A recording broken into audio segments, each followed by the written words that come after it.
I don't know who this guy is. So people will, I'm sure, will tell me in the chat who this guy is.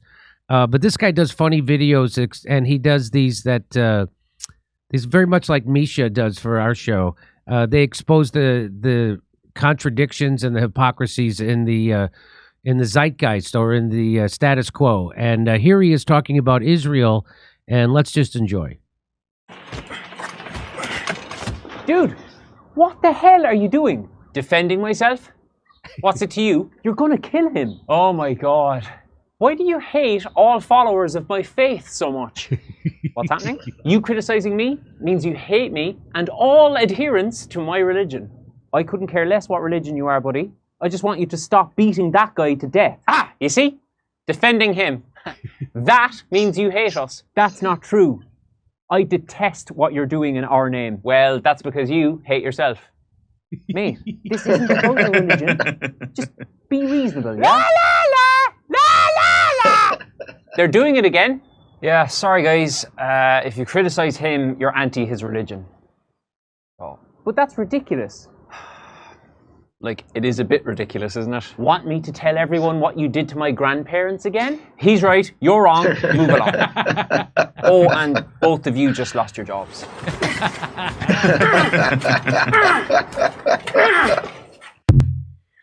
So that kind of sums it up pretty. I haven't seen a comedy bit in a while, since maybe Misha's last video, that sums up and exposes a contradiction, hypocrisy, and ridiculous notion more in a better. That's where comedy really comes in. Had you seen this before, fellas? I haven't seen that particular one, but I think we featured a previous video of theirs on the same issue on our show a while back. But yeah, no, I mean, those guys are awesome. And, if you notice there, the TikTok logo, that's why there's a push now to censor TikTok. And now Democrats and Republicans are talking about the threat that TikTok poses, how it's filling young people with anti-Semitic hate and stuff like, I think the reason there's a push to censor TikTok is because I think the Democrats know that there's enough anti-China sentiment in the Republican Party where maybe they can get enough bipartisan votes together to do something about it. But this is part of why Israel's losing the PR war, because, the floor is open to creators to take out their phones and make videos like that and put them on TikTok and reach millions of people. And those guys are really good at it. I think that's one guy, by the way. Oh, yeah. There's one guy playing all three parts. Yeah, sorry. That's right. That's what I meant. Yeah, that's what he does. I don't think it's triplets. Right. Well, it really shows you what the priorities are, because you could certainly make an argument that TikTok has been terrible for kids. You could argue that smartphones have been terrible for kids. As soon as they introduce smartphones, you have an explosion in cutting, self-harm, bipolar disorder, depression. But they don't really care about any of that. Like TikTok convincing kids they have Tourette's, that's okay. That's all right. TikTok convincing kids they have multiple personality disorder, that's okay. They didn't crack down on any of that. All of a sudden, you have people criticizing Israel. Now we have a bipartisan consensus. I don't think this Gaza carpet bombing campaign of killing civilians in the name of fighting terrorism is going to work out the way Netanyahu and the Zionists thought it was going to work out. It seems to be the worst thing they ever did. And I think they got away with it for so long that they thought they could just keep doing it. And now people, just like people who were, even Jews who were for Zionism, it's turning them, they start to investigate what Zionism is. They start to realize that, oh my God, this is horrible. And I've been supporting this thing just without really looking into it, just kind of like COVID, right? And as soon as you look into it, people are like, this is horrible. And if the United States, if the thing is, like, the people are waking up to it, but they still have that, you can keep the fellas up here, but they still have a stranglehold on the politicians. I'm talking about AIPAC, the lobby, Israel. They have a stranglehold. So again, it's one of those where where you see that the government of the that you realize we don't live in a democracy. We live in a our government goes to the highest bidder, whether it be big pharma, whether it be oil companies, whether it be military industrial complex, whether it be Silicon Valley, no matter what the railroad, it doesn't matter what, if they have the money, the people with the money get the laws written for them. It's what Princeton study proved over a decade ago now, that we don't live in a democracy. And so this idea that if you vote for Donald Trump, we're going to lose our democracy. We don't have a democracy. Our democracy was taken from us decades ago by corporations, which is why workers haven't had a raise since 1980 and people are living under every bridge, and you still go bankrupt if you get ill in the United States. And no one seems to give a shit about that, but the propaganda seems to be not working as well. And I just wonder when people are going to overthrow the government of the United States. I have my fingers crossed it will happen soon, but we'll see. Anything to add to that? The government of the United States is safe and effective, Jimmy. Well, there was this. It's really interesting that you say that you make that point there, because there was this great video that I saw. I think it was last night. It was a BBC panel where this Arab guy was talking about how a lot of Palestinian people, a lot of Muslim people feel endangered by dehumanizing language coming from elites, coming from people in power, politicians, media figures.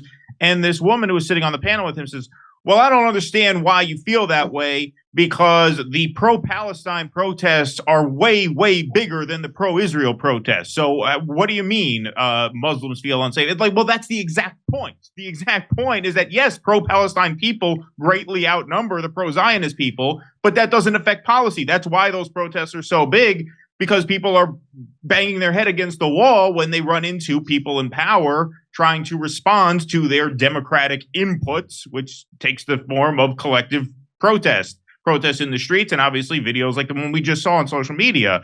The whole point is that there is this massive gulf between what the people think and want done on this issue and what people in power are willing to do. As of the last poll, it's probably way bigger than this now, but the last poll we saw, 66% of Americans, regardless of party ID, 66% of Americans as a whole wanted a ceasefire. And how long did it take to get anybody in the House to say ceasefire? We still don't have any senators calling for a ceasefire. So that demonstrates that point. It seems like a lot of Israel is, in addition to the brainwashing, it's the sunk cost fallacy. It's something you see a lot in the stock market. People have lost so much money on a stock that they put more money in because they just can't let it go, and they just wind up losing more money. That's Israel. How do they turn around and admit that this was all a mistake?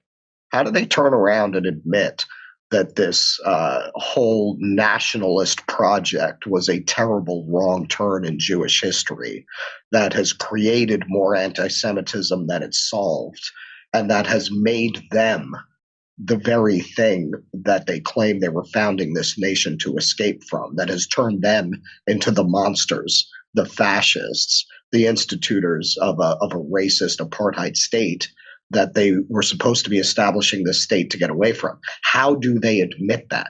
How do they reckon with that? So much of this, I think, is a group of people furiously trying to avoid accepting that truth and its consequences. Fellas, I have a bit of good news. 2 days after Henry Kissinger died, I'm getting word that Sandra Day O'Connor died today. And that's got to be like having your birthday 2 days after Christmas. Am I wrong? Come on. That's a joke from Johnny Graz. Way to go, Johnny Graz. Great joke. Okay, but what do you make of Shane MacGowan? I mean, he doesn't belong with those two. I don't know. Who is Shane MacGowan? He was the lead singer for the Pogues and their main songwriter, Fairy Tale of Christmas. Who are the Pogues? Fairy Tale of New York. Fairy Tale of New York, rather. Should I know the Pogues? If I played that song, would I know it? I don't know. I would imagine you would know Fairy Tale of New York.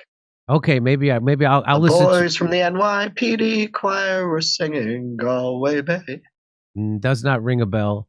But I got to Right. brush Well, up. I've got a cold. If Keaton sings it, you'll remember. I got to brush up on my Tool because my guy who lives right down the street from me is what's his name?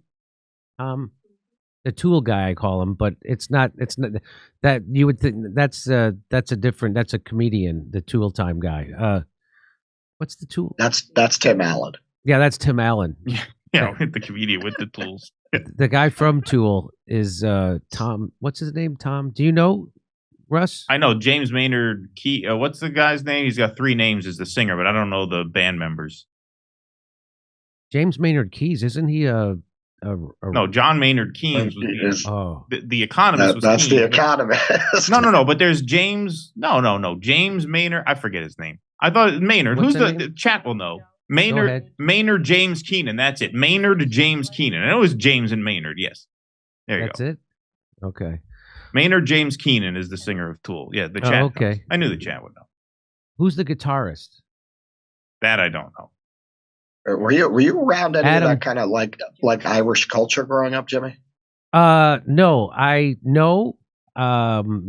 I was more so I would I went Like to the bagpipes, all that, none of that. So no, and I would go to this bar called Riley's Daughter. It was on the South Side, so that was a big Irish bar, and I just went there to get drunk because I was always more attracted to the Puerto Ricans, Mexicans, and Italians and Greeks. Right, those women, that was my wheelhouse, and the Irish. It was just like those women. They just didn't have it going on. And they would show up in their softball uniforms and shit. It's like, what the fuck?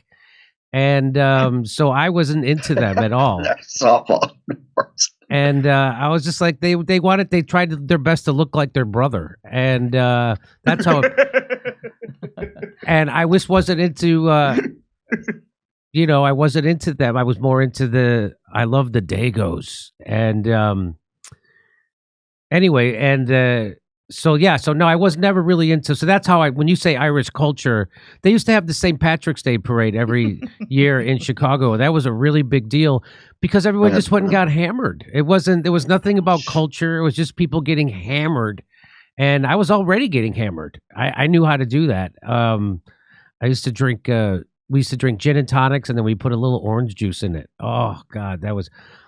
Me and my friend used to be able to knock off a 1.75 bottle of gin. And we would joke to each other, why can't we just have a zipper on our head and we could just pour the gin right into our brain? Why do we have to go through this delivery system that goes through our stomach?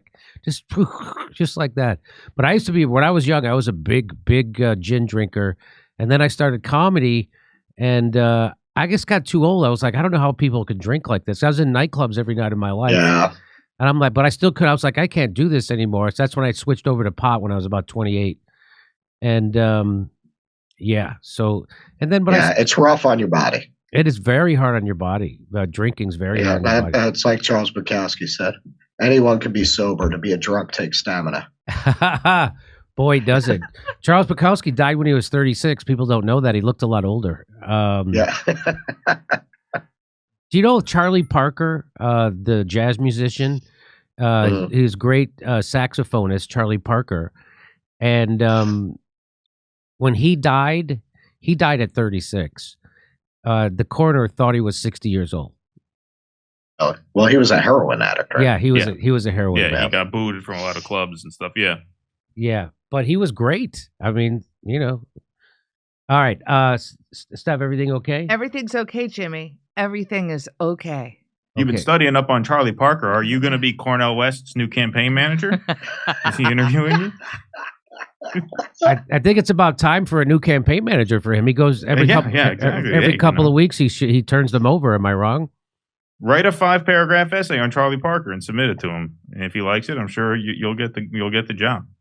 Now, Russell, when you said that you're a grown man, you make your own decisions about buying that Dell. Are you sure? Are you sure you weren't listening to Peter Dow? Was he not advising you in the background, and you're just lying now, like Cornel West was when he came on my show, pretending he didn't have advisors? All right, I'll admit the cigarette smoking man in the side room told me I better get a Dell or else. It is your decision, but I would recommend Adele for you. You would look good with Adele. We're doing live comedy shows in Oxnard, California, Venice, California, Palmdale, California, Omaha, Nebraska, Des Moines, Milwaukee, Lansing, Michigan, Bend, Oregon, Portland, Oregon, Seattle, Washington, and Boston. Plus, we're going to put a date in Edmonton, Canada, plus Vancouver. See ya. Go to jimmydore.com for a link for all those tickets.